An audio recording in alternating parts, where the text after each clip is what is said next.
Добар ден. Скопје започнува со реконструкција на повеќе булевари и улици кои што се под наша надлежност. Во наредните денови започнуваме со реконструкција на булеварот Партизански одреди од мостот Обединети нации до Ѓорче Петров. Започнуваме со доизградба на булеварот Христијан Тодоровски Карпош и изградба на ново проектираниот булевар Босна и Херцеговина. Продолжуваме со реконструкција на улиците Братфордска и Лондонска во Карпош, Ацо Шопов, каде што се наоѓаме во моментов, и Антон Попов во Кисела Вода.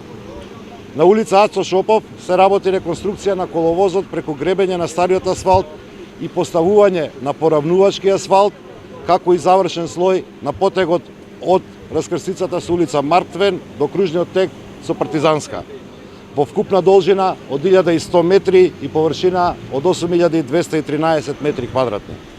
Реконструкцијата на оваа улица предвидено е да заврши до ноември оваа година, а за истата град Скопје ќе потроши 5,9 милиони денари со вклучен ДДВ.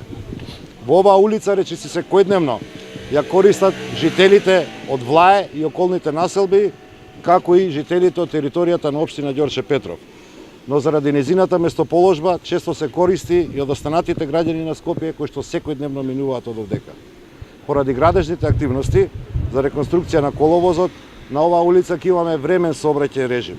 И тоа од крстосницата со Партизански одреди до крстосницата со Марктвен, па ги замолувам граѓаните за разбирање и се извинуваме за евентуалното нивно реметење, се додека заврши реконструкцијата на оваа улица. Апелирам до учесниците во сообраќајот да се придржуваат на привремениот режим за сообраќај, како и да ја почитуваат поставената сигнализација и брзината на движење да ја приспособат на условите кои што се наоѓаат на овој пат. Граѓаните на Скопје заслужуваат безбедни улици, без дупки, каде што движењето ќе се одвива непречено и брзо, во согласно со редовната реконструкција на сите уштетени улици со цел да добиеме побрз, побезбеден, поефикасен сообраќај во целиот наш град.